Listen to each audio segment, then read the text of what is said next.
Good morning, everybody.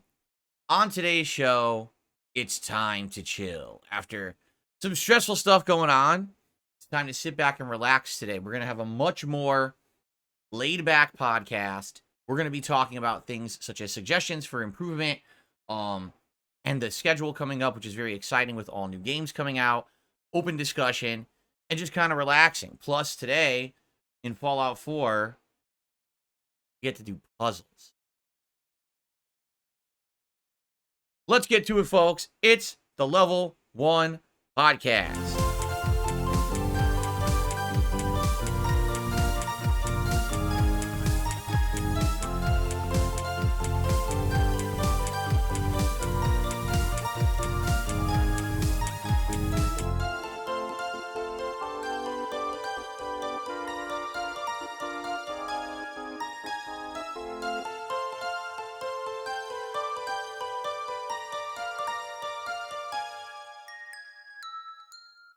Alrighty, everyone. Good morning. It is Saturday, the 15th of June, 2024. If you can believe it, we are halfway through June already, but you kind of knew this was going to happen. You knew that with those events last week and all that information about games going out, that time was going to kind of fly by in early June. It happens every year when it used to be E3, and now that it's just a bunch of digital events individually from all these different companies, time just keeps flying by, right? And we are now in the full court press towards new content, new games, and exciting new stuff going on in the world of video games and, of course, here on DSPGaming. I'm very excited for the new stuff coming out soon, and, of course, we'll talk about that this morning. But particularly, I'm just happy that today we get to relax. And what I mean by that is a lot of kind of like stressful stuff that I've been doing recently, you know, between Street Fighter, which is very, very stressful, and a bunch of other nonsensical stuff that you guys probably don't know about behind the scenes. It's personal stuff going on in my life that's causing me a lot of stress right now. That really has nothing to do with anything I would talk about publicly, okay?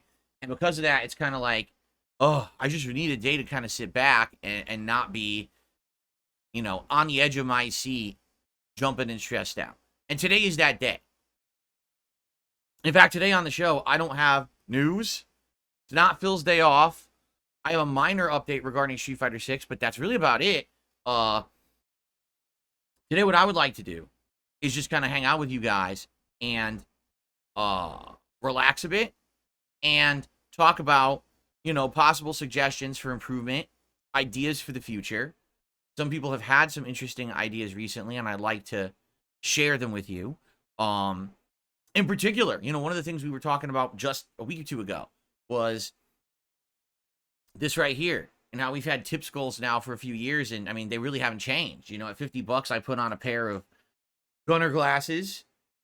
At $100, I put on a hat of your choice, and at $150, I put on a vest. And I mean, how often does it really happen? Realistically, not that often. Maybe a few times a week do we hit one of those higher tiered goals. And so perhaps what we need to do is talk about like what's next instead of just, okay, well, this has been working, stagnate, you know. And there's some interesting takes on that. Some people have had different opinions. So let's talk about that today. Some good ideas I think have come up, which I think might reinvigorate things. But the question is, how feasible or realistic could it be? So we'll talk about that. All right. So anyway, before we begin with anything, you know, talking about the future, let's talk about the past. Let's talk about yesterday. Far Harbor, huge progress on Fallout 4. If you weren't here for the stream, we did a ton of questing. We did a bunch of quests for all the people at Far Harbor. Then we went out and found the Children of Adam, did a bunch of quests for them, but we kind of got locked there. And the reason we got locked is because I can't do speech checks in this playthrough because I'm supposed to be a dummy, so I have no charisma or anything. So without doing the speech checks, I can't convince this woman who the Children of Adam want dead for being a blasphemer to leave Far Harbor. And since she won't leave, it's either I gotta murder her to continue with the children quests, or I'm done. I can't do anything. It's just done, frozen, won't progress. So, I'm not sure what to do there. But then I went to Acadia, and we have the Acadia missions going now, and that's where we're going to begin today. But, so I'm thinking in my head, I'm like, what's left? Maybe there's another, mission for Far Harbor, 1 or 2 left. Not too many. And I know what happens is all these factions are at each other's throats, right? The children want the Far Harbor people dead. The Far Harbor people want the children people gone.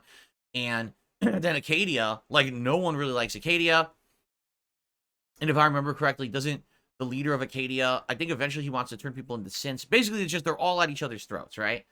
So today we're going to do the Acadia stuff. But I just realized, oh no. If everyone remembers, infamously, everyone liked the Far Harbor DLC except for one part. They have these really stupid puzzles that you have to do that have absolutely nothing to do with Fallout. These puzzles, they feel like they're like a project of some intern who they wanted to give something to do. Or like some college student designed them for like extra credit or something. And it was like the son or daughter of one of the game devs, so they wedged it into the game. These puzzles are stupidly dumb. You have to line up lasers and kill, like, virtual bugs. It is the dumbest shit, and it has nothing to do with Fallout whatsoever. It's just wedged in to say, oh, here's some extra content, and it's super annoying. Everyone collectively agrees these puzzles are stupid as shit, and they just waste your time. So when we get to that, I'm going to try my best to get through it fast, but if you guys can help me with that, so that way we're not sitting here for an entire stream trying to do these dumbass puzzles. Darziak actually just said in chat, time to get the skip the puzzles mod. I mean, exactly. Like, they actually made a mod to skip the puzzles because they suck ass. Why are they in there? This would be like you're playing, I don't know, Call of Duty, and right in the middle of a stage, all of a sudden Tetris opens up, and you have to fucking play Tetris for like an hour. But why am I doing this? I'm playing Call of Duty. I have to beat the Tetris minigame to make progress in the game. What the fuck is this? It just makes no sense. So anyway, that's likely going to be today, but we're doing good in Far Harbor. Keep in mind, we have today and Monday that I'll be doing Fallout as the daytime streams. Why? Because we have so much new content coming up starting on Tuesday that I know that Fallout's going to take a back seat to everything else and may even go on hiatus for a bit. So I wanted to get as much Fallout gameplay in this week as I could before that hiatus. All right? So we might beat Far Harbor today, but I almost feel like it hinges on the stupid puzzles. You know, how long they take to do and all of that. So let's see. Let's see how it goes. Anyway, so Fallout went well yesterday, and then last night, Street Fighter 6 ranked gameplay with Lily. All right, now, here's the deal. In Street Fighter 6, okay, basically, every character has been changed a bit with this balance patch that happened like 3 weeks ago with Akuma, okay? When you look at all of the characters that I play, I have 5 main characters that I pick, okay? Honda, way better in my opinion. Even though his headbutt was nerfed, I never really spammed headbutt that much to begin with. Now, he has a new tool with his hands. His hands can combo off of a lot of different things, leading to giant combos and damage and setups. And he's just a lot more viable and interesting now. He's a better character for it. Love the changes, okay? Dalsim, even though they barely gave him any tweaks, now he can combo his level 3 super way more easily, and I use it all the time, making him better. So, that's an improvement I absolutely love. Zangief got arguably the most improvements of any character.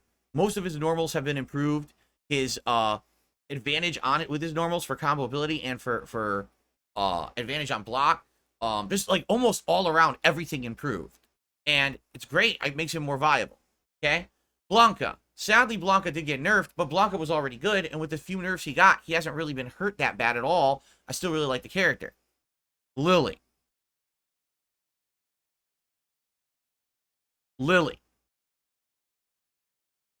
Lily was already bottom tier. She already was arguably the worst character or tied for worst character in the game. And then they nerfed her by making her best normal, Crouching Fierce Punch, worse. They made it so now it can actually get punished more often, which is stupid because it was her one thing that she had. All her other stuff she has can't combo after. She has like standing medium punch. That's really good, but it doesn't combo. It just pokes and stands there. It does nothing. So you need to have something leading to something else like everyone else has. and they nerfed the one move that she had that did that. Outside of that, the only other updates is that her level 1 super is slightly faster, so it can be a little bit more comboed. And there's one thing you can actually do that I've used a bunch in her gameplay, where you can do a full screen meter burned Condor Spire. That's what it's called. It passes through fireballs, and when it hits them, they kind of juggle a little bit. And if they're in the corner, you can do a level 1 super now. And that's kind of useful. I've used it a few times and won a few rounds on it. And the other thing is they made it so more of her normals combo. So now she can combo off her low medium kick. The problem is it doesn't matter. Like, there's nothing really viable to do off low medium kick.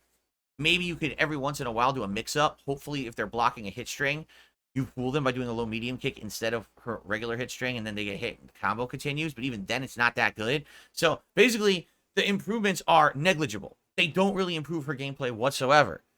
And then the thing that they nerfed does hurt her.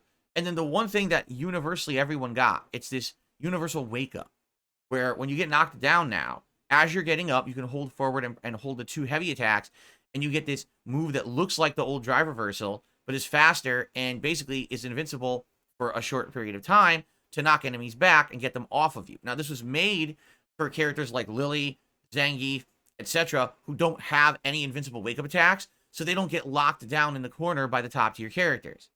The only problem is, universal wake-up is utterly useless.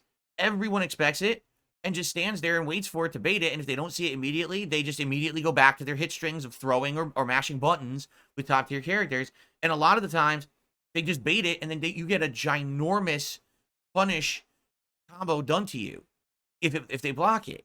And it's like, so you added a universal move that's so slow, it's worthless. It's not as good as, like, you know, someone doing a meter burned dragon punch, like most of the top tier has, right? Like, if you look at the top tier of this game, every single character in the top tier has an invincible wake-up reversal move. All of them. So they cannot be locked in the corner. Yet the bottom tiers, none of them have that. How did Capcom not figure this out and say, let's just give everyone a wake-up invincible OD reversal move? Instead, they just gave everyone a universal move that sucks. It's too slow. It doesn't work. Okay?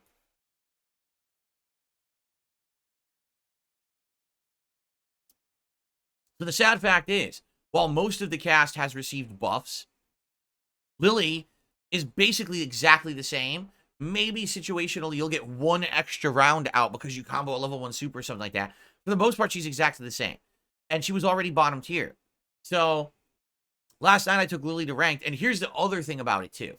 I actually feel like Lily used to be able to be played better online, because guess what? No one really used her. Everyone knew she was bottom tier.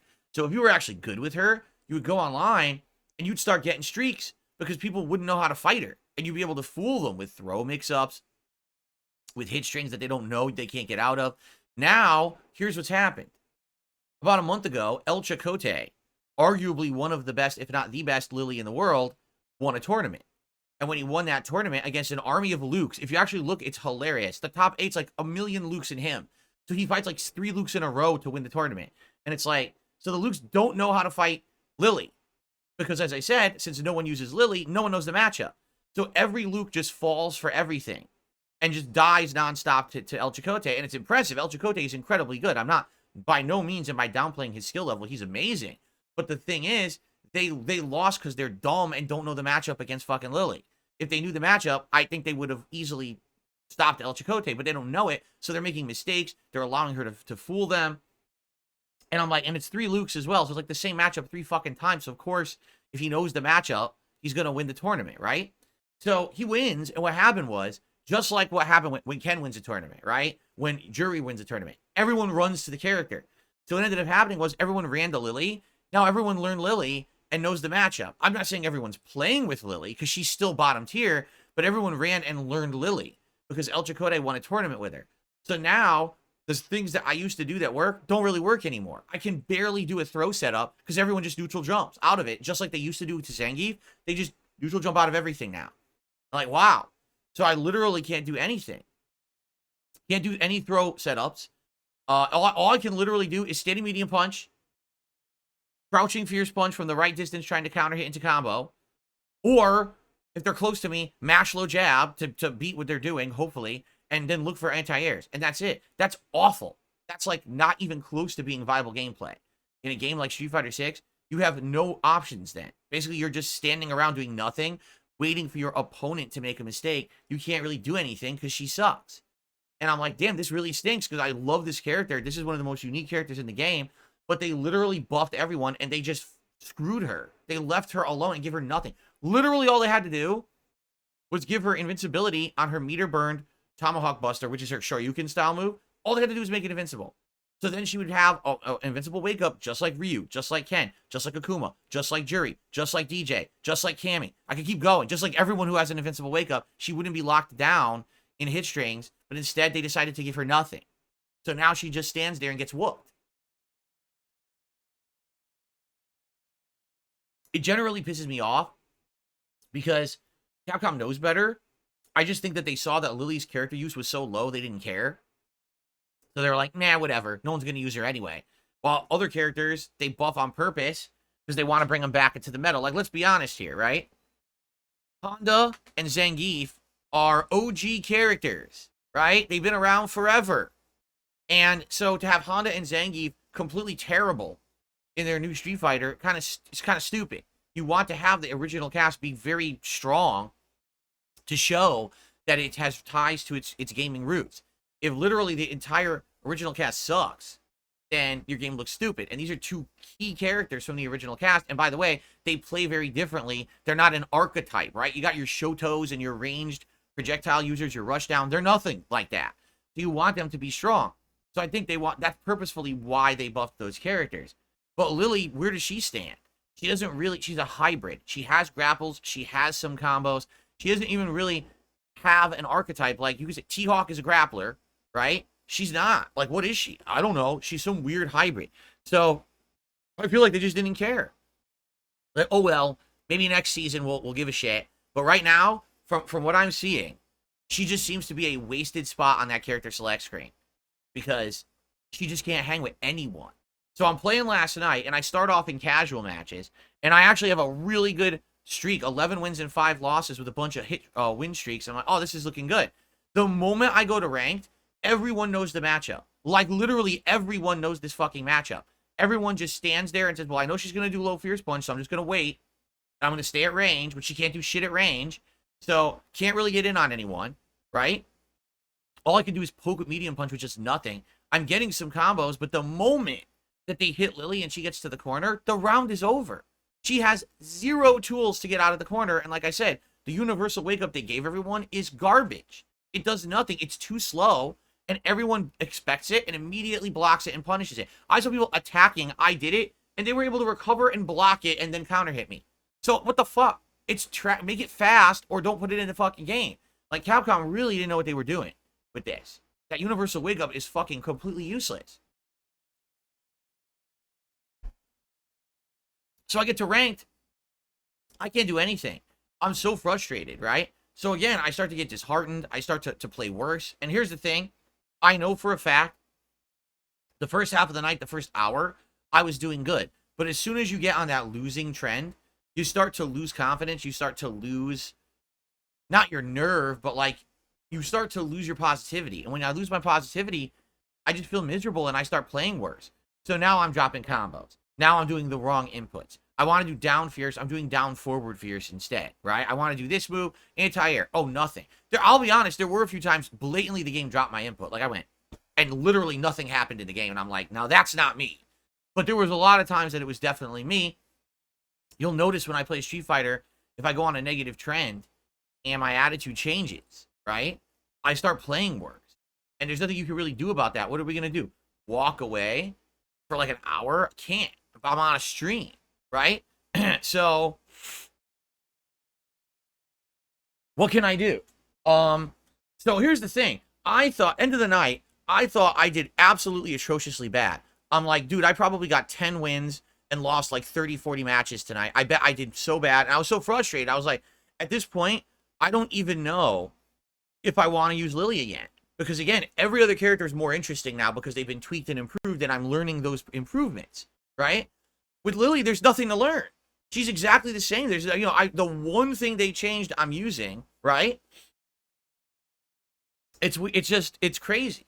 So, here's the actual stats. once again, just like with the Dalsim stream, it actually wasn't that bad. In casual play, I had 11 wins and 5 losses. In ranked, I had 24 wins and 29 losses. So in ranked, that was 45%, which is negative. It's not good. But at the same time, that's not nearly as bad as I thought. Like, I literally thought that I had lost the vast majority of matches, and I hadn't. It was pretty much almost even. And I'm like, oh. But again, when you're in that negative mindset, you don't even feel the wins. That's another thing, too, that I should emphasize. When you're in a very negative mindset, even when you win, you don't get that endorphin rush. Like when the first hour, at the end of the first hour, I got a double perfect against someone in ranked. It was a Chun-Li. I got a double perfect. And the Chun-Li was good, and I double perfected her. And I was like, wow, you're feeling so positive, right? Endorphin rush, you're getting excited, you're happy. Wow, I've learned. And then you start playing like lose, lose, lose, lose, lose, lose. Narrow loss. Oh, you win one. Lose, lose. Well, then the win doesn't matter anymore, right? Like, it's like, I don't even care that I won. And that sucks ass. So, yeah, it feels to me like using Lily. Here's the thing. I really like Lily. I like the fact that she's an oddball character. She doesn't fit into an archetype. I like that style of character. But I don't think that she's viable in this game. I feel like once you know the matchup, the basics of the matchup, you can easily lock her down. Yeah, if you play absolutely perfectly and you know every single matchup's nuances, maybe you can win with her. I don't. And the thing is, I'm playing 5 characters. If I was playing 2 characters and one of my characters was Lily, then maybe I'd be dedicating enough time to learning each individual matchup at a high detail level. And I'd be like, okay, I can get around this hurdle. But I'm going to be honest, I don't think I can. I'm juggling too much. I'm only playing Street Fighter 2 to 3 times a week tops. And I'm not playing it as the daytime stream. So like for example, if there was nothing new happening with Street Fighter next week, which there is, but if there wasn't, I probably wouldn't even be playing Lily for another 2 weeks.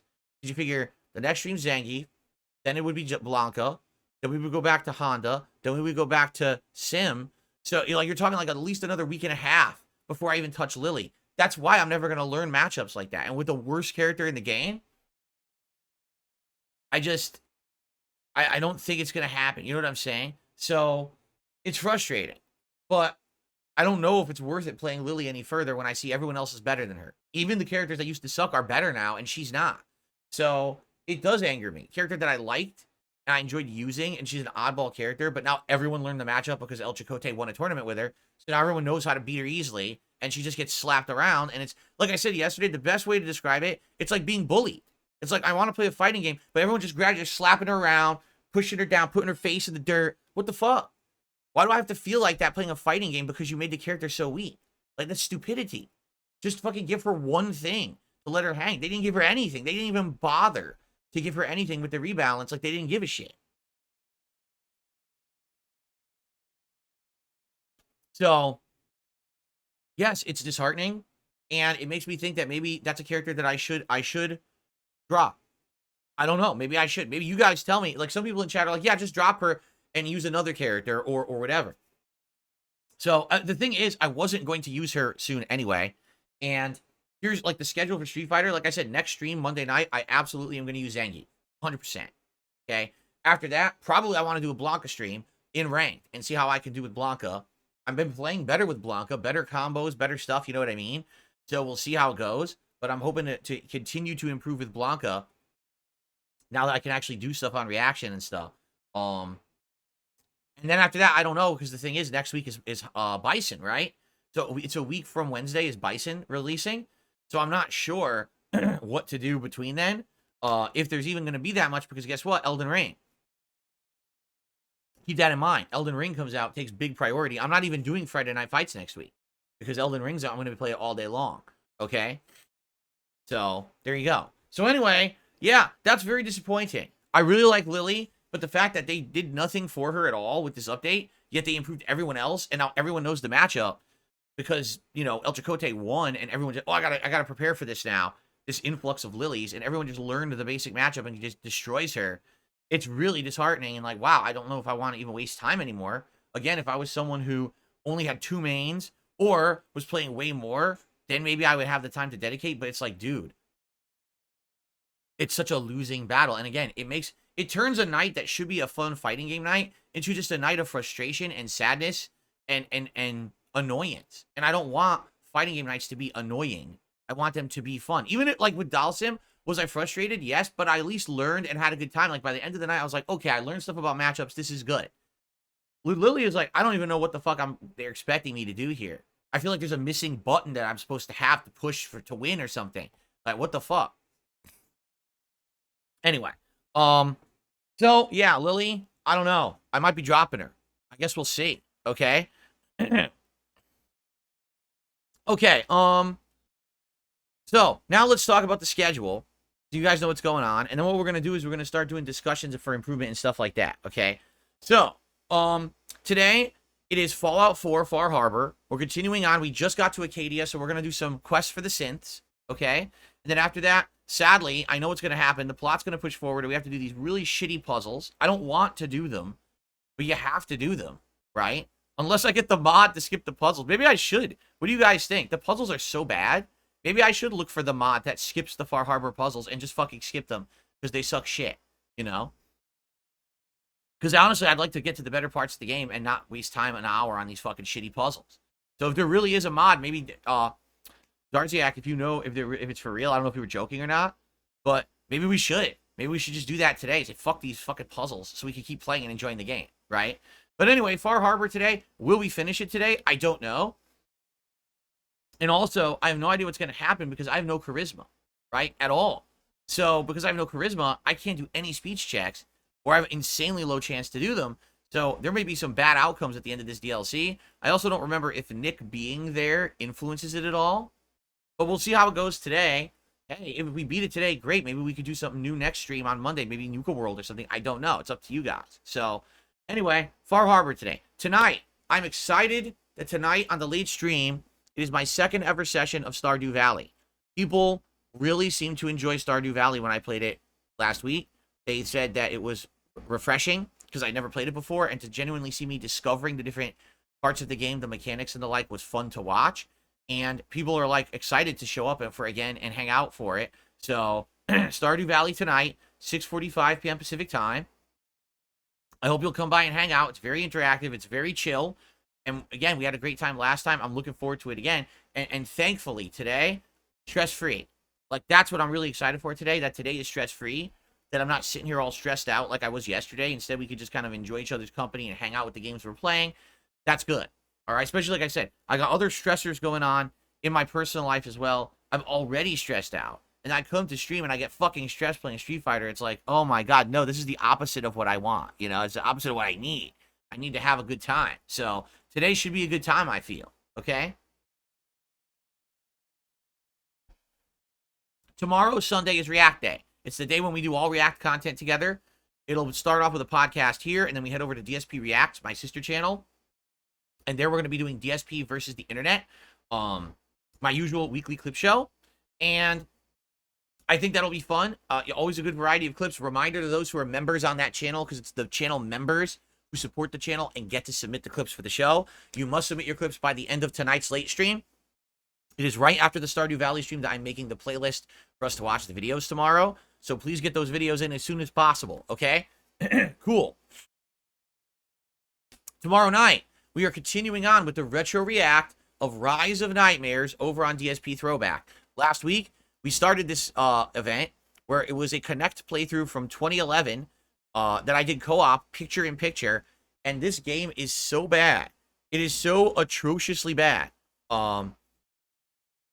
that it's funny that I'm trying to push through. We're trying to, like, just do it, use the chainsaw, do it, fuck it, walk down the hallway, do it. And you can't do basic shit in this game. It just doesn't work. It's so fucking hilarious to watch us try to struggle and play this game. And this is hilarious because they were like, oh, this is the future of gaming. This fucking Connect. Everyone wants it. Everyone's going to need it in their living room because, man, all games are going to be changed forever because of it.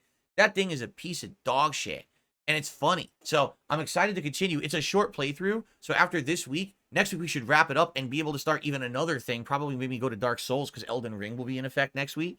So yeah, Rise of Nightmares Sunday night over on the DSP Throwback channel. Also, we need to start talking about the next Throwback project. We'll talk about that in a moment.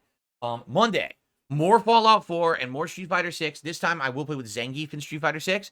And Fallout 4, this is the last major stream of Fallout 4 for a while. Because like I said, I will now be focusing on the new content coming out. So We may squeeze it in as a night stream, but don't expect Fallout 4 in the next couple of weeks because Elden Ring will take monstrous precedence. Tuesday, a new game premiere, Still Wakes the Deep. Yes, Still Wakes the Deep. Brand new survival horror first-person game where apparently you are someone going to an oil rig. You're in an offshore oil rig. You're investigating why you've lost contact with everyone at this oil rig and no one is responding. And apparently you start finding everyone dead, and then you start finding monsters and stuff on the oil rig. So, seems like an interesting premise. Seems like a pretty scary game. Sounds good to me. It's a Game Pass game. I'm excited for it. So that is going to be Tuesday's daytime stream. Tuesday night, more Stardew Valley.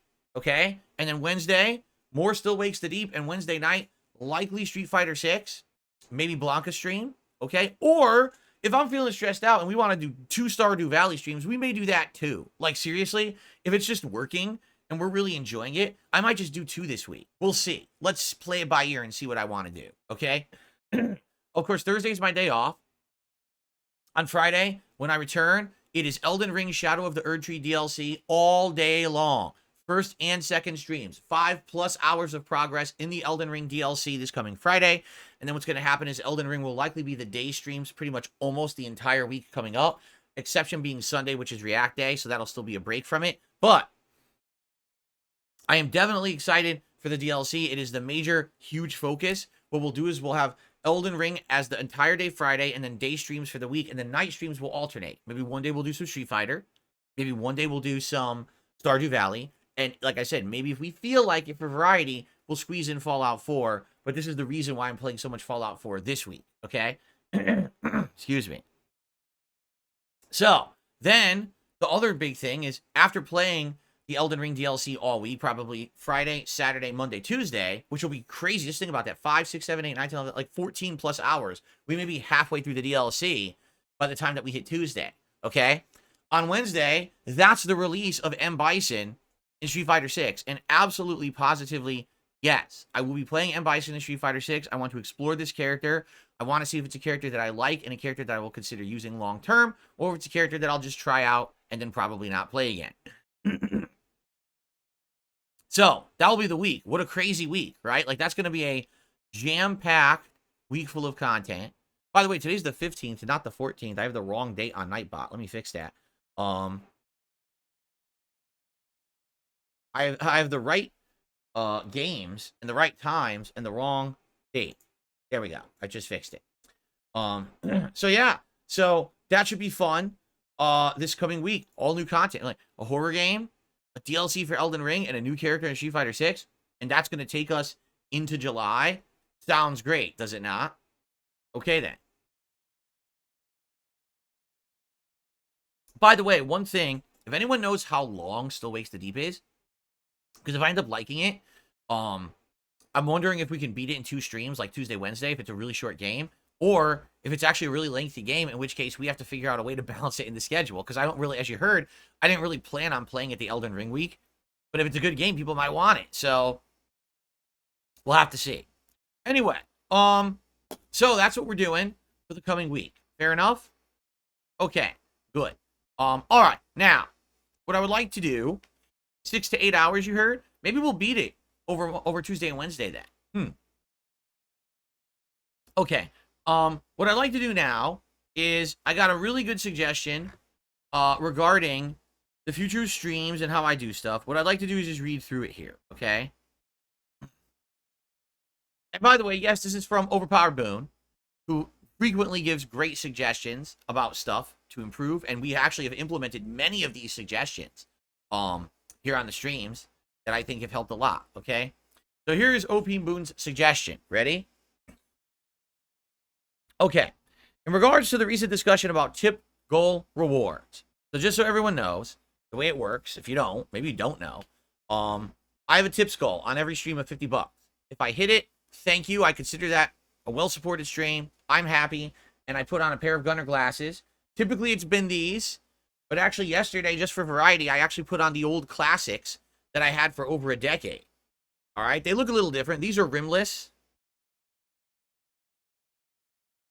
The bag doesn't even close anymore. Like, it's so old. It's over a decade old. And then these are the more recent ones. these actually do have black rims. See? They look a little different. But anyway, at $50, I put on the Gunner glasses.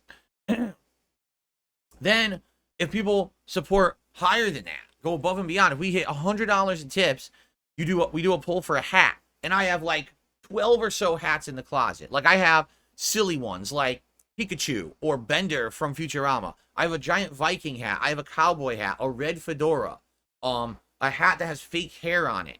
I have a straw hat. I have a M. Bison hat from Street Fighter, right? I keep going because I have like another 4 or 5 more. And it's cool because a lot of the times they're themed towards whatever game we're playing. Like, for example, when I play Elden Ring, I have one that looks like a knight's hat. It's a knit knight's hat. And you know that's one that people are going to want when I'm playing Elden Ring, right? So that's awesome, right? And then, if we happen to get a super duper supported stream and I raise $150 on one stream, then people get to vote for a vest that I wear. All right. And the vests are classic. I mean, this is something from 4 years ago, a meme where I started wearing the vest every time that we hit a tip goal. And then we literally hit that tip goal for like 4 months straight. It was absolutely insane. And those vests are awesome, but you know, they're very, very rarely that I wear a vest. Let's be honest, right? Every once in a while we hit it, but not often. Okay. So those are the goals. And we've had those now for a few years, I would say. Like, the vest goal was nice, but then we changed it. We started adding other things like the hat and the glasses.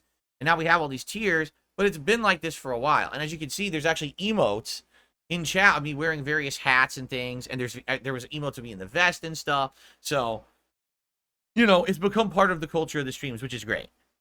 But a week or two ago, someone said, you know, those are pretty old at this point. You've been doing them now for years. Yes, particularly there are people who will, you know, contribute to a stream to try to hit those goals, but a lot of people don't really care that much anymore, right? You've been doing them for so long, it's not that big of a deal. So, OP Boom suggests the following.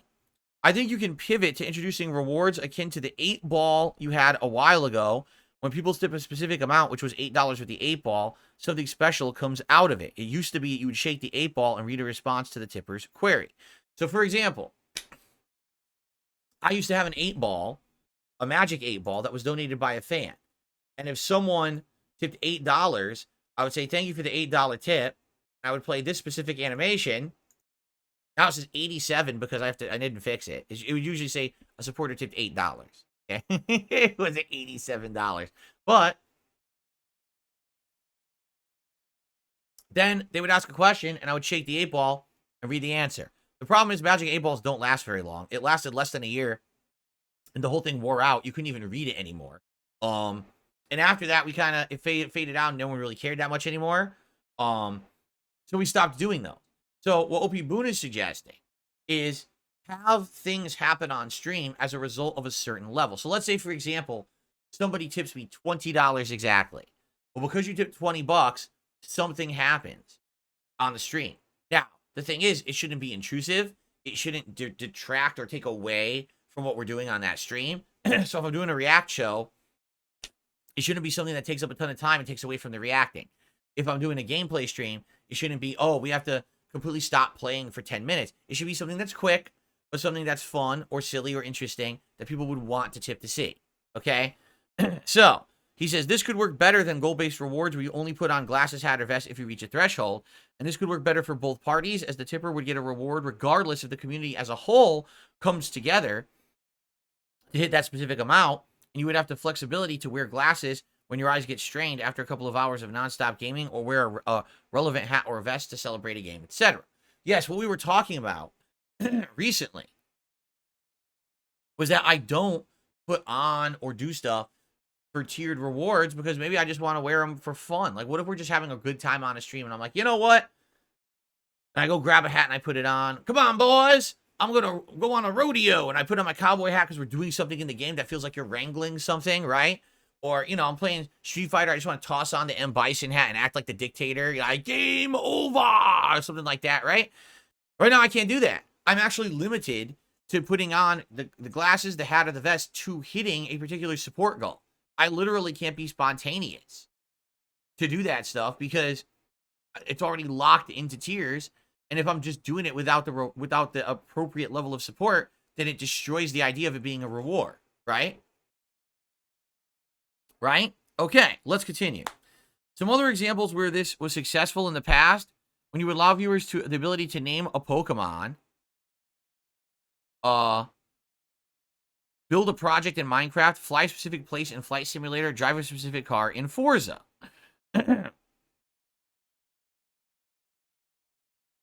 Let's see here. What did I do here? Oh, here we go. You in the audience would have to brainstorm some ideas for specific games, as this one is less broad than something like the 8-Ball that can be implemented for everything. Perhaps you could get a container and fill it with a bunch of folded pieces of paper with random activities written on them. And for, say, $10, you'll reach in and pull out a random piece from the container and do that activity. It would have to be something simple, like do a freestyle rap about what's happening in the game. I don't know about that. Or attempting to recite a tongue twister. Oh, that's okay, but who the hell cares about a tongue twister? That's like something, for 5-year-olds. I don't know.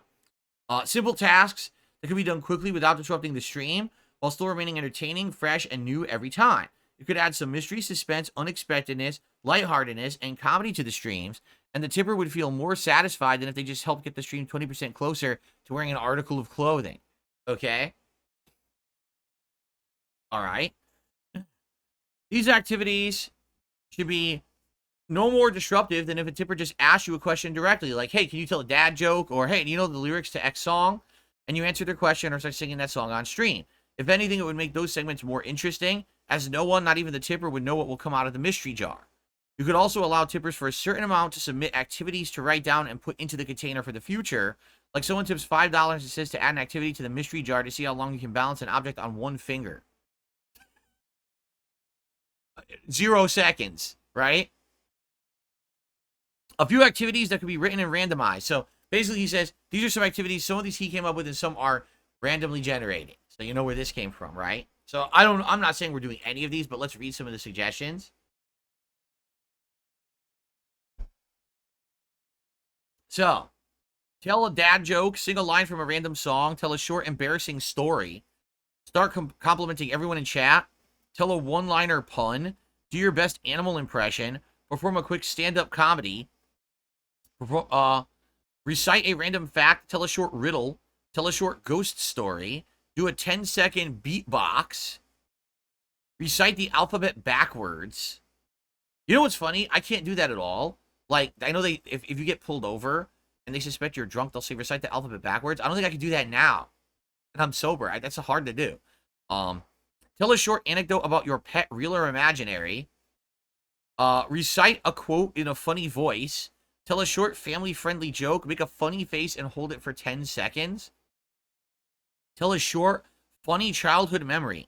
Share a quick fun fact about yourself. Recite a nursery rhyme in a dramatic voice. Perform a quick impression of a cartoon character. Share a random piece of trivia about the game being played. Sing the chorus of a random TV show theme song. Tell a short joke in Pig Latin. Do a dramatic reading of a product label. Share a funny misheard song lyric. Create an acrostic poem using a viewer's name. I don't even know what that means. Acrostic? I don't even know what that is. Anyway.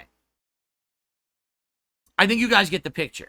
Okay? So the idea here is, instead of having all the things on this stream tied to 50, 100, 150 bucks and being the same things that we've been doing for years, we come up with set things that people like that I could do when certain tip levels are hit. So for example, tip $10 and I'll do something very quick. Tip $20 and I'll do something that, But the question is, what would it be? Because here's the thing, as I said. Number one, I don't want this stream to become me just doing stunts all day. I refuse, right? That's not what I'm here for. I'm here to chill and entertain you guys with gameplay, with discussion, meaningful content. This is not a stunt stream. This is, you know what I'm saying? That's not the point. And I don't like doing that kind of stuff. It's one thing if, we're playing Elden Ring, right? And someone tips $20 and said, do an Elden Ring haiku. Right? It would be like, I don't know.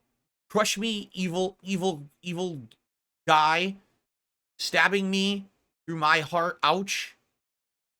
Now I'm fucking dead. There's your haiku, right? So I made a fucking Elden Ring haiku, right? something like that, right? But the thing is, I don't want to be doing that all stream. And that's the thing that gets you nervous, right? If you start doing these now,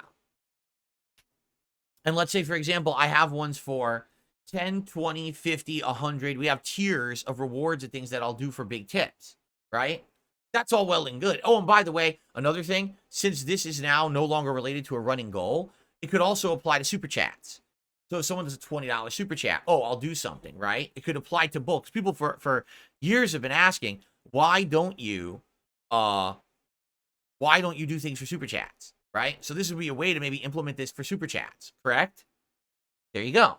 But the thing is, I can't have my entire stream become a stunt stream of doing stuff. Like Dabby has just said, it's like you're a performing monkey, and all you're doing is you're doing stuff for money. Right. Because that's the problem with transactional stuff on a stream, is that people now come to the stream, oh, I want to see if he'll do something stupid today. So I come to the stream, I drop him a $20 super chat, I see him act like an idiot, and then I leave.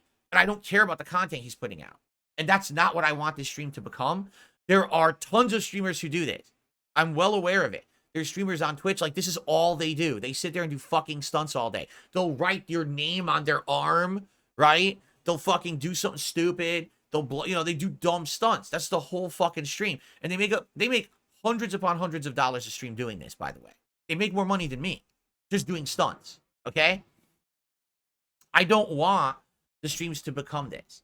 The idea with the $8 8-ball was that it was kind of silly. It was easy to do. It was very quick.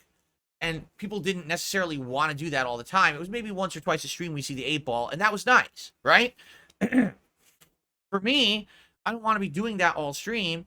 So what could we do, right? That would be something that's easily repeatable, but is also varied enough that people would want to see it more than once ever, right? I know it was actually funny. My wife and I were watching years ago, when Elden Ring was out, we were watching a few different people play Elden Ring, and one of them was Lobos, I think his name was. So he's a challenge runner essentially, but when he was playing Elden Ring, if people I think it was if people contributed a certain amount, he would actually read from a book, a factoid quote that was like a weird fact. Like he had a book of like 1,000 facts. And so someone would do like I don't know, like a super chat or a tip, whatever it was. And then he would read it out. He would read the fact. And it was actually interesting. And it took like 5 seconds. It wasn't like, oh, I'm destroying the playthrough for doing this. And also it didn't happen that often. Maybe a few times a stream it would happen. So it wasn't intrusive either. You know what I'm saying? So I know that there's streamers that do it, but we'd have to find the happy medium. How do you do it so that it doesn't destroy everything else going on? And by the way, this doesn't mean that we have to do away with the tip skulls either. The tip skulls could still be there. We could still have gunner glasses, hat, and vest, but this would give another motivation for people to contribute, but also something fresh and different for the streams rather than it's always the same 3 goals and nothing else, right? But the question is, what do you come up with, right? Yak Almighty says, how about a digital wheel of fortune? Besides having set goals, have the goals be a spin of different stuff like putting on the vest or a bubble blow. Well, I don't even want to do the bubble blow because I stopped doing it for a reason. Like, no lie, it was getting gross in here. Like, the bubbles would land on shit, and then there would be sticky residue on it. It was on my fucking laptop, and it was on all my equipment. Oh, that's disgusting. So that's why I stopped doing it after a while. So I actually don't want to go back to that just for that reason. But I hear what you're saying. Like, maybe there's a bunch of things, and like, oh, if you tip $20, we spin the wheel, and you get a reward, right?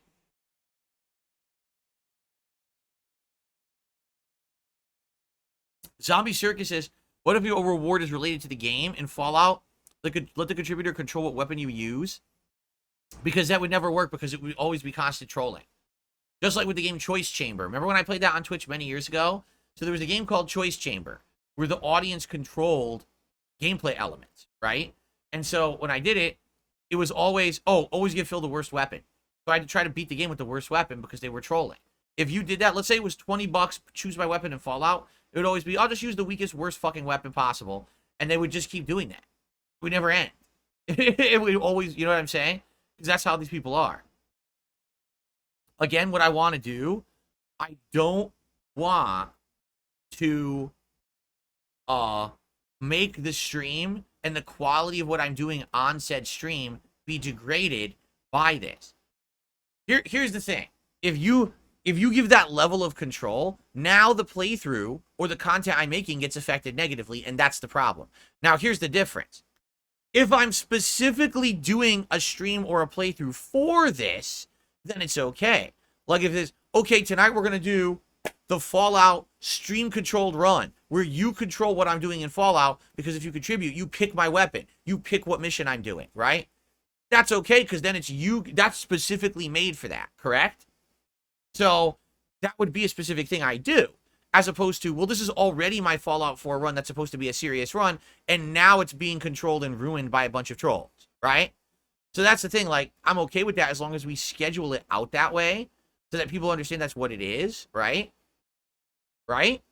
Like, what if I'm playing Street Fighter 6, and it's, you know, people contribute, and they get to pick the character, right? And it could be any character, even a character I suck ass with, right? Still say, hey, I want you to play with Jamie. Well, I don't even know how the fuck to use Jamie. But all right, I guess I'll use him for like 5 matches, right? Because you did a certain amount, a tip or something like that, right? Right? I'll be okay with that. But that would have to be a dedicated stream for that. You see?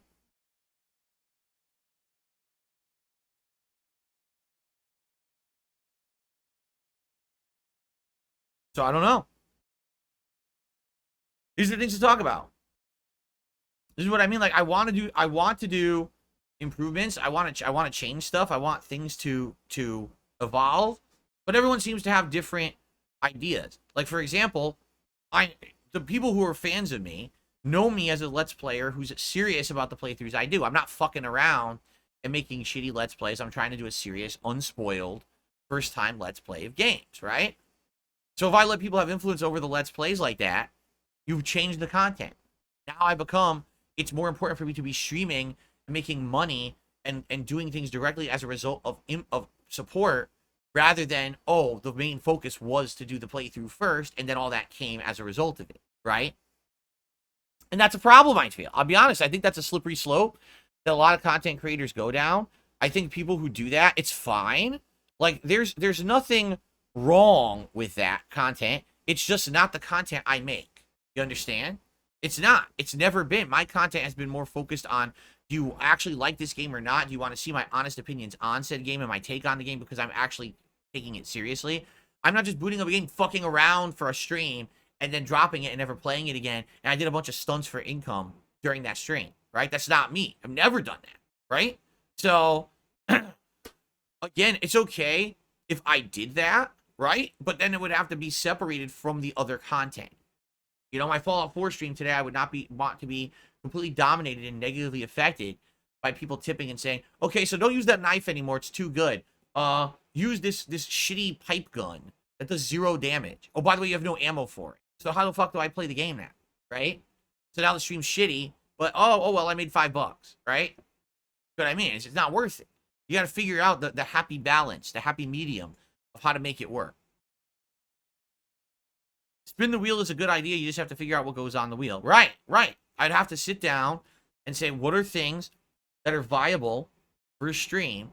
And obviously, I'd have to find some kind of a wheel, like maybe not physical. Maybe we could do digital wheel or something that you could spin on the stream. I could have it show up, and, you know, I don't know how that works at all. I don't know how I would do that.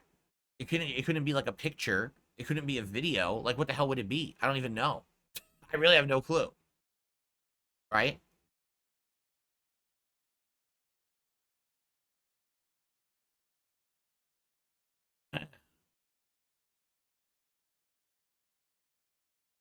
Okay. So anyway, it's something to think about. It's something to talk about. Okay. I want to start this discussion. I'm sure you guys will start to have opinions and come up with ideas in regards to this. I do feel like it's time to try to freshen stuff up rather than just being samey all the time now. But what is it? I don't know. We have to figure that out, right?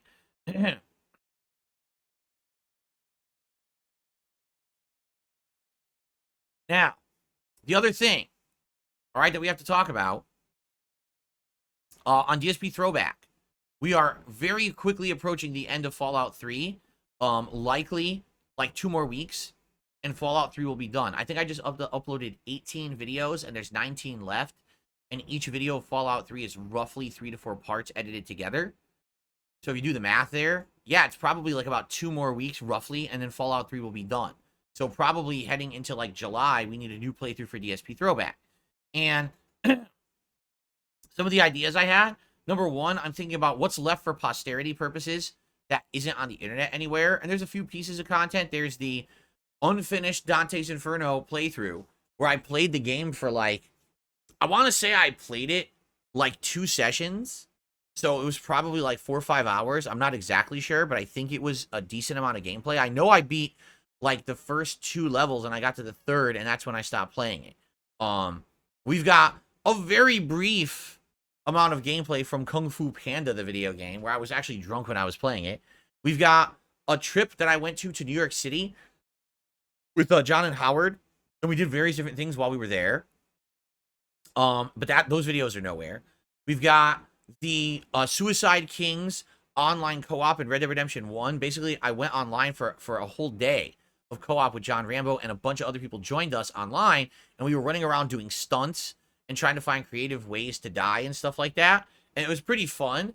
But we never, like, the raw footage is lost. It's only, the only things that people have seen is the Suicide Kings videos, the edited ones, but the raw footage was never really put up anywhere.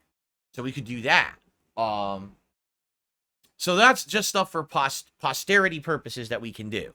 All right. Another idea, and this is actually one of my editors working on the upscaling of videos came up with this. They said, what about your Dragon Age 2 playthrough? Your Dragon Age 2 playthrough, you know, was before Direct Capture, and it doesn't look very good. And with Dragon Age, the Veilguard coming out in the fall, perhaps Dragon Age 2 would be a classic playthrough that would make sense to upgrade it and make it look better. Also, then I said, what about Dragon Age Origins? Well, Dragon Age Origins actually was one of my earliest Direct Capture playthroughs, but it was done in 720p, 30 frames per second. And, you know, you obviously could upgrade that too. You know, I don't know. I'm trying to think, what should we do for Throwback? The way I see it, there will be some time stuff later in the year. Like, for example, when we hit October-ish, I want to do Red Dead Redemption's Undead Nightmare DLC expansion. I think it makes sense to do it around that time. It's just, you know, why wouldn't I have the missing Halloween-themed content during Halloween month, right? So, I'm curious, you know, what you guys think about that, and I do need feedback about that. Please let me know what you think in regards to the next thing we should do on DSP Throwback, because Fallout will be ending in a couple of weeks, and we need to have a direction for what's next. Okay? Cool. So, feedback on new goals for rewards on streams and how they would work, and feedback on what's the next ongoing remastered playthrough that's going to begin over on DSP Throwback in a little bit. All right, those are the 2 things I need feedback on right now, and I look forward to hearing you. I know you guys will leave comments. Some people will email me. People will tell me on streams what they think, and I appreciate that feedback. Okay? Okay. Cool. All right, what I want to do, I only have a couple of shout-outs, very few, but I want to get through those, and then we'll probably do a little bit of Q&A to end the show today. Okay? So, we start off today, it was Michael, who did a $10 super chat. Hey, brother, I'm a paramedic from SoCal showing support. You have a positive attitude on your Street Fighter 6 journey. Regardless, you continue to persevere and learn. Don't get hypertension, my friend. All right. Well, thank you to Michael for a $10 super chat.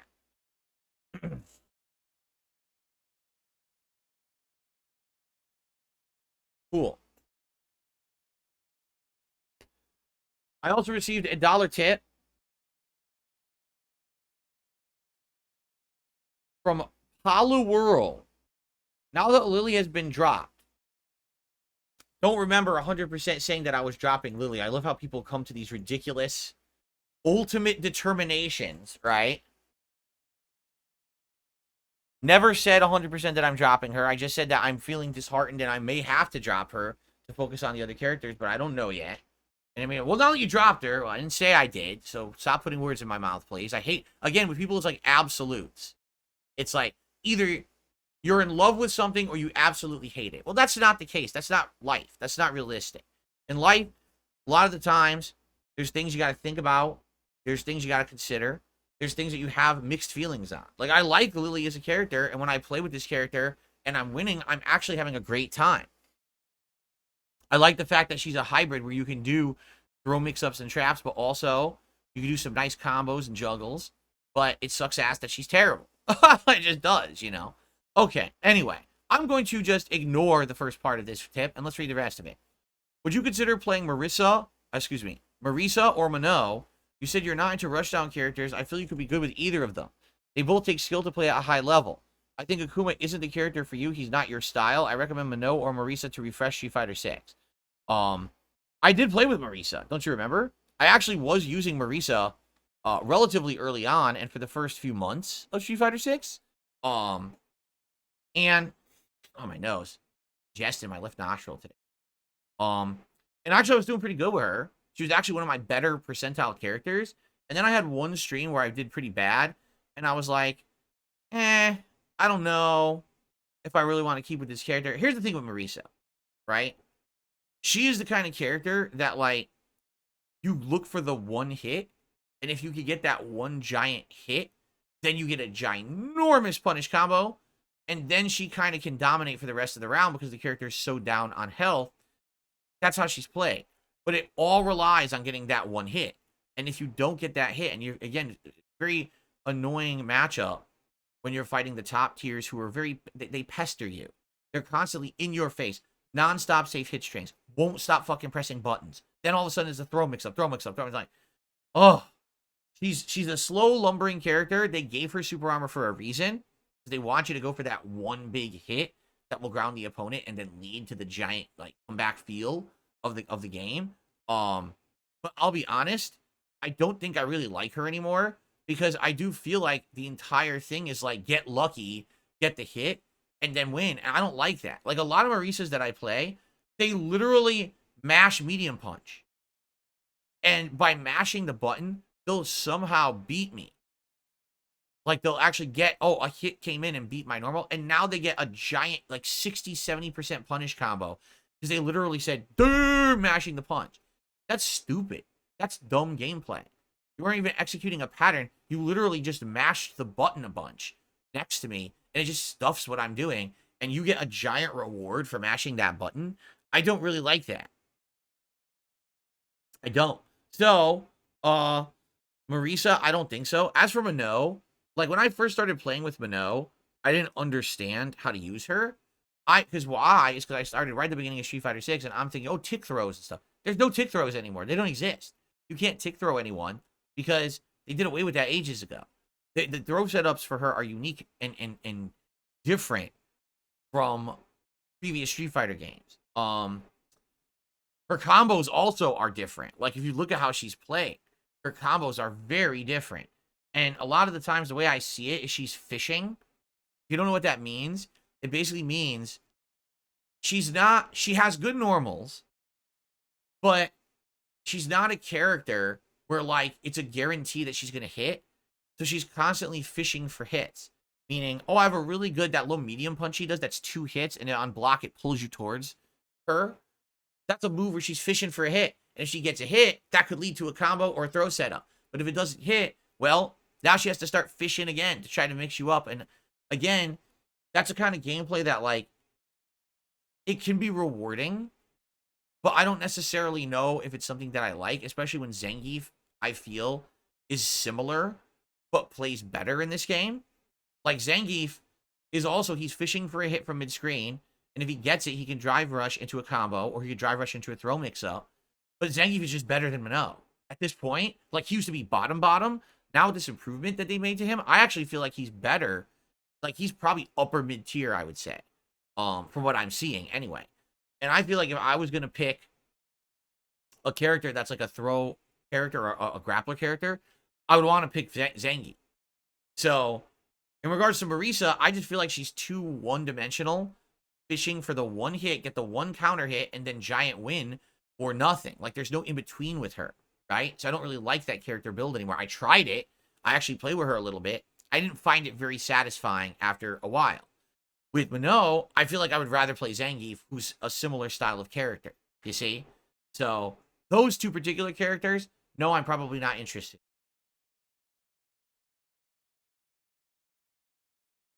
I hope that answers your question. Okay. Continuing on.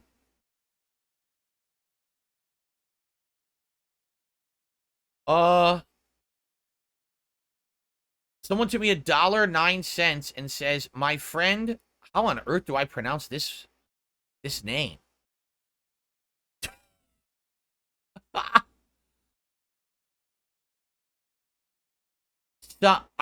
Sahi no glue? Sahinoglu?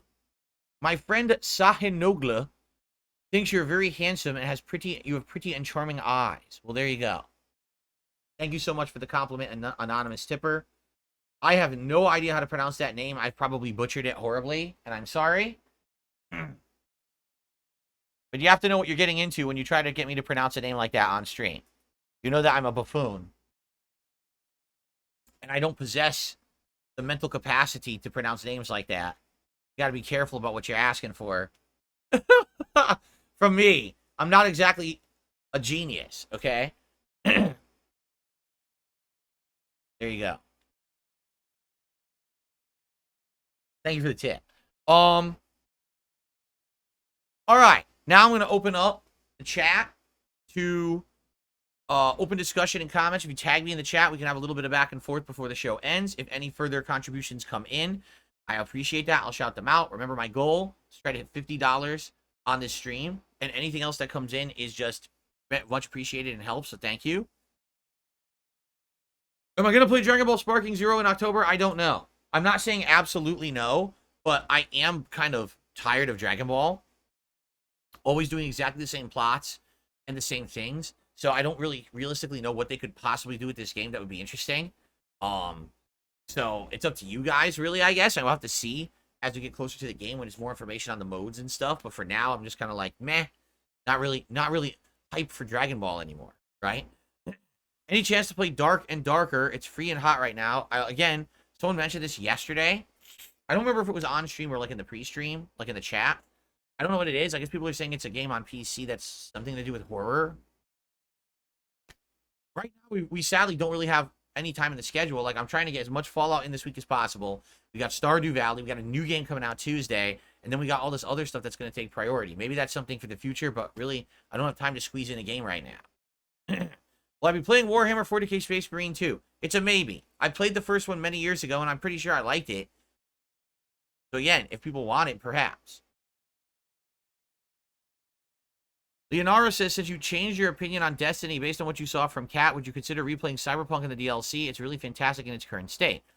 The reason I didn't like Cyberpunk is not what everyone else didn't like. You understand? I've kind of explained this many times. I don't think it really resonates. People aren't getting it. Most people who played Cyberpunk, when they played it at launch, they were like, oh, man, this game is so buggy and unfinished, right? The graphics were messed up and performance of the game. Things were the game was crashing. Things weren't loading properly. The world was empty. There weren't enough activities. The cops would materialize out of thin air behind you. You know what I'm saying? Like, I keep going. That's why people didn't like Cyberpunk. And then when all those issues were fixed, right? All of a sudden, the world got populated, started acting like a real living world. All the bugs and glitches were hashed out, and the game ran well and stopped crashing and having issues. Everyone liked it, right? But none of that is the reason why I didn't like Cyberpunk. I don't like the world design. I don't like the themes, right? I didn't like most of the writing. Like I said, when I was playing Cyberpunk, and this is not a result of the bugginess, this is a result of the game itself, okay? The game's world and all of that. Literally, I only found myself enjoying Cyberpunk about 20% of the time that I played the game. And I can, off the top of my head, still tell you the plot lines I liked. There was the detective who helped solve a murder mystery from a serial killer. The guy was kidnapping people and putting them in like a barn or something and drugging them. And then there was his main quest line as well was quite good. I like the plot line with the politician who was being mind controlled. People were literally living in this guy's walls and mind controlling him to try to control the government. Okay, I remember that. That was a really cool mystery style plot line, right? And I would say some of the main story beats were decent. But the vast majority of the time that I was playing Cyberpunk, I was either incredibly bored with the gameplay, or I just didn't like the story at all of half the characters was stupid. I didn't like it. So the universe itself, some people like it, I don't. I get the theme. The theme is in the future, everything's become commercialized, right? So everything is a transaction.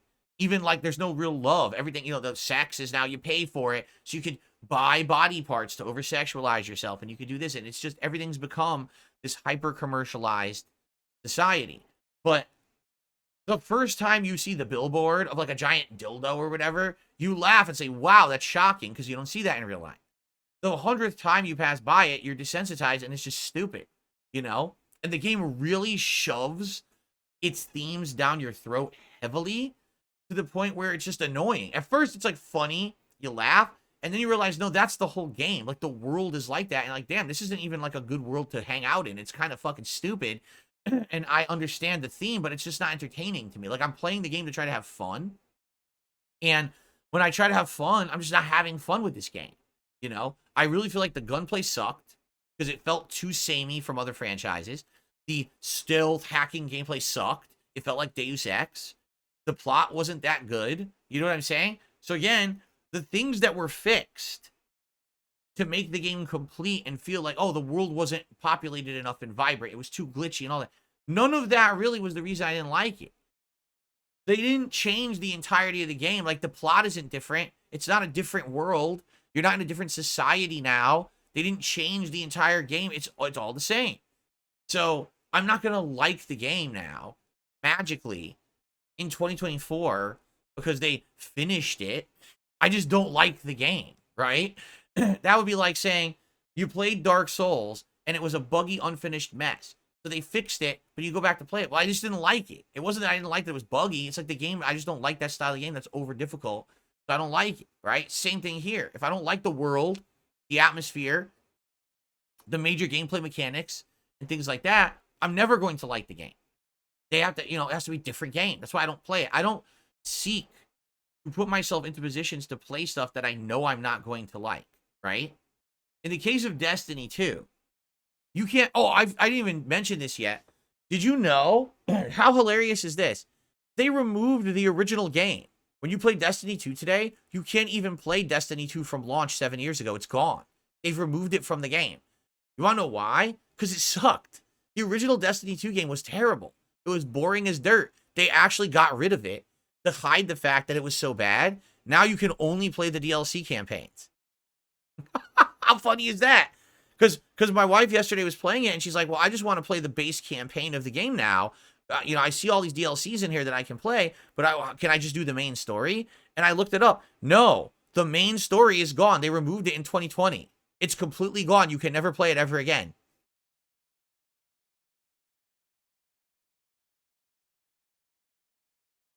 That's absolutely hilarious. What about the lore? In order to get caught up with the lore, you have to watch a series of cutscenes they put into the game to explore it. I'm serious. It's the only way you know the story because they removed the game. So, anyway, in regards to Destiny 2, that's funny that they removed the main game. You see what I'm saying? And then they replaced it with other stuff. The other stuff that I'm watching Cat play is good. It's unique world design, entertaining gameplay mechanics, new kinds of enemies. The plot is actually interesting. So, there you go. That's why Destiny 2 is better. They legitimately changed the game for the better. They actually erased the base game and said, we recognize this base game sucked ass. We're going to remove it, and you only play the better content we've made since then.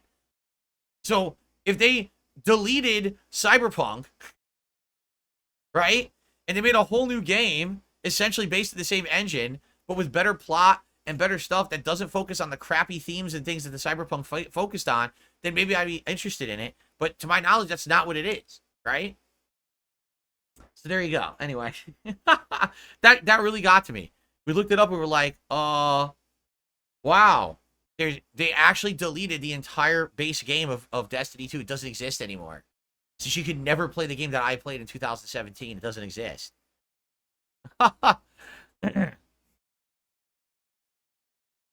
Andre the DJ says, is my art on easels or stands? No.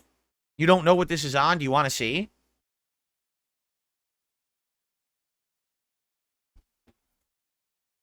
My console boxes. Yep.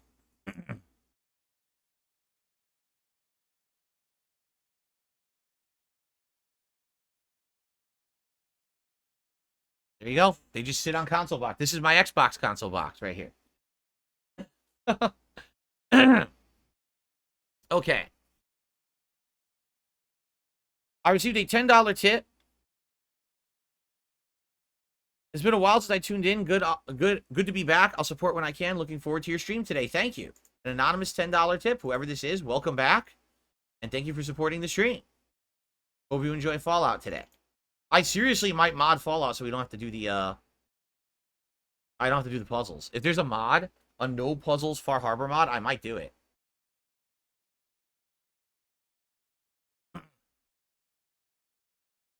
Okay. Thank you, whoever that was. And Michael just did a second super chat and says, hey, Phil, I know you're trying to keep your channel family friendly. I understand your point of view for Cyberpunk. As a fellow Mega Man fan, I love Rock Band Legends. As a kid, it's a shame Capcom won't do X any further. It's a shame they don't really do the major, like, they don't do real Mega Man anymore. Yeah, I agree with you. Like, classic Mega Man, I have no clue why they just dropped him. Like, he used to be one of their biggest things. And all of a sudden, one day, Capcom decided he's just not going to cut it for us anymore.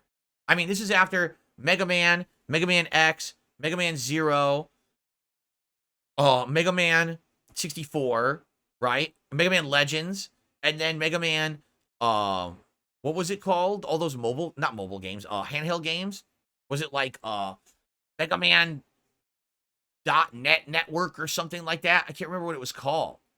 So they had a ton of those games. And then all of a sudden, at some point, they decide, Mega Man sucks. But then they bring them back periodically for, like, 9, 10, and 11 as, like, quick throwaway disposable games, right? It's like, why did they do that? Mega Man's great. I would love a modern Mega Man or an improvement to Mega Man to evolve him to become a modern character. I don't know why they've forgotten this character. Abdullah re-upped his membership for 19 months. Is the Hori Series X Fighting Stick and Alpha any good? I don't know what you mean. The Series X Fighting Stick Alpha? Is that what I have? If you're talking about the one that I had for Xbox, it was good. I liked that joystick for Xbox. I thought it was quite good. Yes. But outside of that, I don't know if it's not the one I have no idea. Do I remember the fan-made game Mega Man X Street Fighter? No, I never played it. I heard of it, but I never played it myself. Astronaut says, to be honest, Mega Man isn't as well known as Mario, Sonic, or Bomberman and sells worse. Yes, but the reason is because they allowed him to decline. You understand? In the 90s, Mega Man was humongous. Mega Man games would sell like hotcakes. It was known as one of the major franchises of console gaming. His games were insanely popular, And then they allowed him to decline. It wasn't that, people stopped caring about Mega Man. It's that Capcom stopped caring about Mega Man. It's very odd. Carlton Jr. says, ever since Mega Man Legends 3 was canceled, Mega Man's been struggling in modern gaming. I did? People are saying I played Mega Man X Street Fighter. What the hell is that? I don't remember that at all. I don't remember it at all. People are saying I played it. I don't remember it. What is it?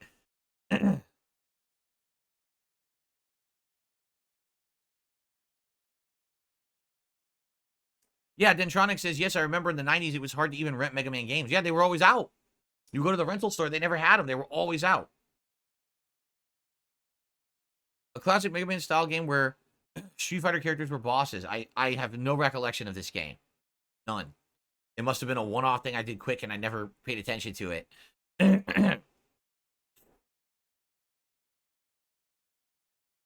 Wow, I really have no recollection of it at all.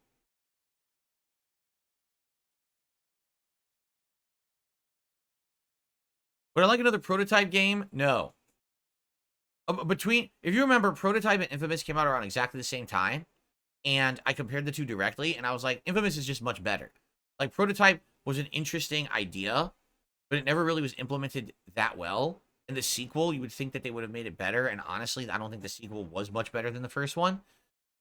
Infamous, I felt was just a much better game overall and had a better world, and better plot, better gameplay mechanics, better graphics. Everything was better, more polished experience. And I'm sad that there's no more Infamous. I wish there was Infamous. And I don't know what happened to it, because it was at one point, remember Cole McGrath was like a super well-known character. They put him in other games. They put him into that PlayStation All-Stars fighting game. He was a guest character in Street Fighter Cross Tekken. So what happened? I don't know. What Mega Man is the Mega Man in the background? Mega Man 2. This is Mega Man using the Leaf Shield ability from Woodman to fight Airman in the boss fight of Mega Man 2. I have a full playthrough of it online. I must have been drunk. I don't remember. I really don't remember playing it at all. Mega Man Cross Street Fighter. I have no recollection. What's the best Watchdogs game? In my opinion, it's Watchdogs 2. Watchdogs 2 directly improved upon the original by adding better gameplay, more colorful world, and multiple interesting characters to control and enjoy their stories.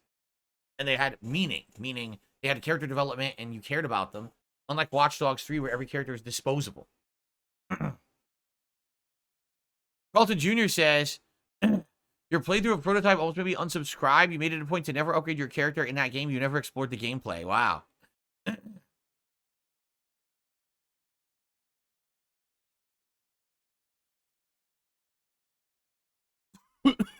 Oh, excuse me. Plumber who fixes leaks. No, I can't check that for you. You have to email me again. Sarah, we had a giant segment discussing new tip stuff. I recommend you rewind the show and watch it, or just wait for the podcast later today. I'm looking for feedback. Michael did a third super chat. He says, I grew up in the 90s. I loved drawing X and Zero as a kid. I couldn't find any Rockman Legends in your catalog. Maybe one day. Yeah, you're right. I never played Legends. I'm pretty sure I played like Mega Man 1 through like 5 or 6. I'm pretty sure I played. I played Mega Man X. I want to say like 1 through like 6 as well. But I never played any of the 3D Mega Mans. Yeah, didn't do those. I agree. Infamous needs to be remade and have a collection. Like, if they remade Infamous 1 and 2, plus the DLCs, into a collection with modern graphics, that shit would be great. And then that would actually get people interested in a new one, I feel. But I think what happened is Sucker Punch moved on, right? Sucker Punch has moved on from those games, and now they're working on Ghost of Tsushima, and I think they're a smaller studio, so they don't really have the resources to be developing multiple games. So I think they're just focusing on their one thing. I mean, think about it. Ghost of Tsushima came out during COVID in 2020. It's 2024. We haven't even seen a glimpse of the sequel yet. So obviously, you know, they're stretched thin over there, right?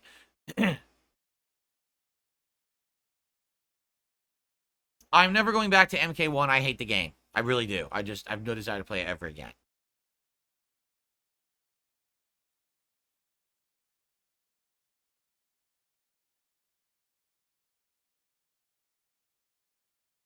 Okay, guys. Anything else, or are we going to wrap up the show? Anything else to discuss? I would love a new Infamous. I think what happened is they really did invest a lot of time and money into Infamous Second Son and its expansion First Light, right? Or Last Light, whatever it was, I can't remember. And it didn't do that well. Like, if you remember, it was an earlier PS4 title, and opinions were very mixed on it. Me too. Like, I love Infamous 1 and 2, and Second Son, I was kind of like... The thing about Second Son was the character, first of all, his abilities weren't, like, defining and unique. Remember, that was a game where you could choose what abilities you get rather than getting abilities based off of good or bad choices, right? You could get various different abilities, and it made it feel more like the character was more generic rather than like Cole has all these electric abilities, but if you're good or bad, you get like, it's almost like Force Lightning, good or bad, right? But that character just felt more like he'd be any kind of like superhero style character. I don't think it worked. I think the idea was that he should have had one archetype for that character. Maybe they should have had more than one, where you could swap between characters. Maybe that would have been a better idea. But I just feel like it was more fun to play with Cole than it was to play with that. I can't even remember that character's name. I have no idea what his name is at all. They were trying to make him iconic. It didn't work. He wasn't as well written or well developed or as interesting of a character as Cole was. Right? And they really were trying to hammer in the dynamic of having a secondary character who you care about, and then you would play the DLC. Well, I don't think a lot of people liked that woman that much. The girl who had the other, what was it? She had like the light powers. I don't think people liked her that much. So because of that, the DLC didn't do as well either. So, I mean, you know what I'm saying? Like, it makes, I get it. Like, it kind of went in a different direction with different characters that you don't like as much. So obviously it's not going to be as interesting, right?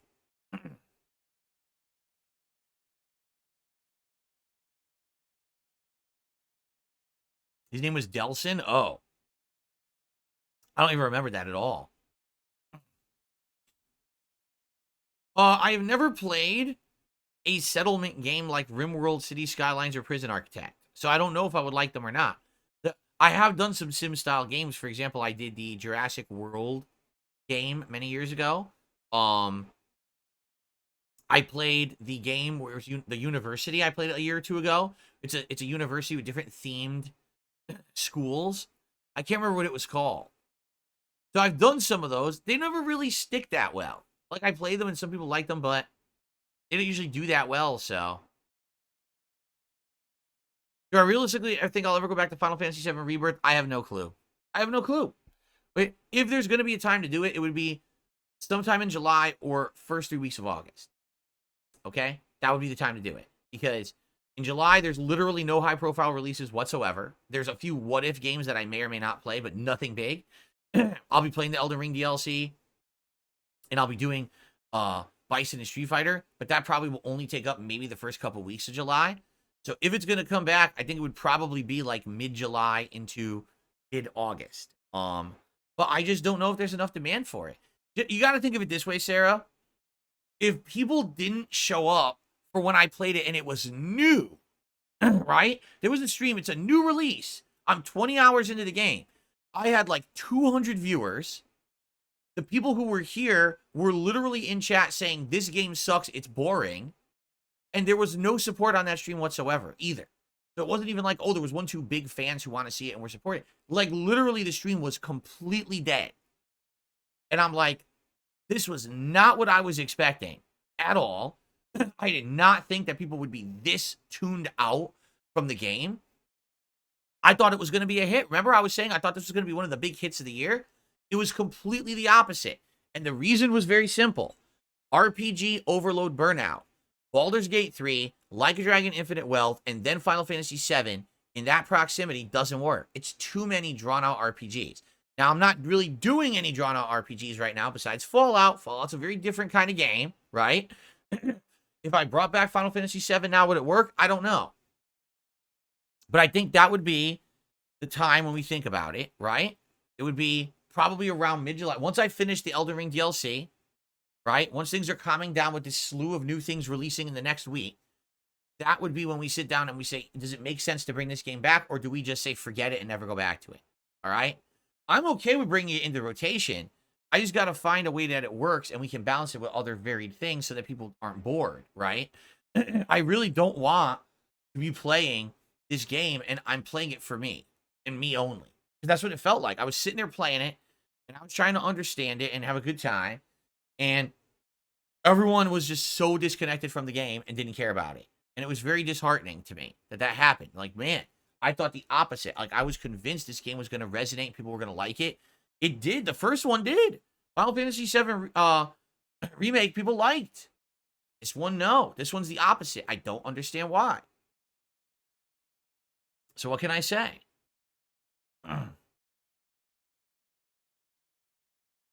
Okay. If I don't play the second, would I skip the third? I mean, would it make sense for me to play the third when no one wants the second? I mean, right? Why would I do that?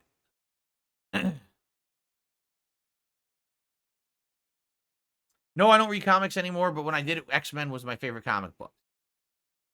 Okay. All right, guys, I think it is time to end the show. I want to say thanks for chilling with me. For the few who supported as well this morning, thank you for that early support.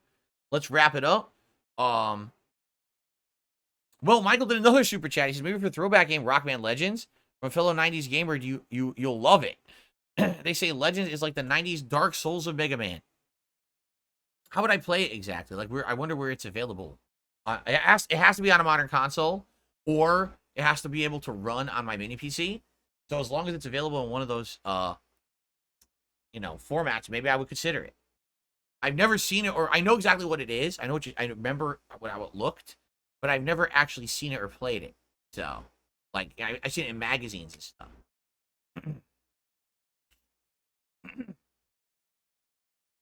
Okay. All right, guys. Thank you. That is it for the show. I hope you enjoyed. Please give me feedback. I need feedback on things like new rewards for contributions on streams. And I need feedback on what should be the next remastered playthrough over on DSP Throwback. So if you could give me those pieces of feedback in the comments of this video, if you want to email me, talk to me on a stream about it, I would really, really appreciate that. And I thank you so very much for that. That's the reason why I continue to improve and do better, right? So, as we wind down the spring and we prepare for a very interesting early summer gaming season, I thank you all for being along this journey with me, hanging out, having a good time, because I certainly am. And I hope you enjoyed. I hope you have a good weekend. And I hope that I will see you all Sunday morning for a fun day of reacting and for a great podcast here on the channel. Peace out. I will see you all then.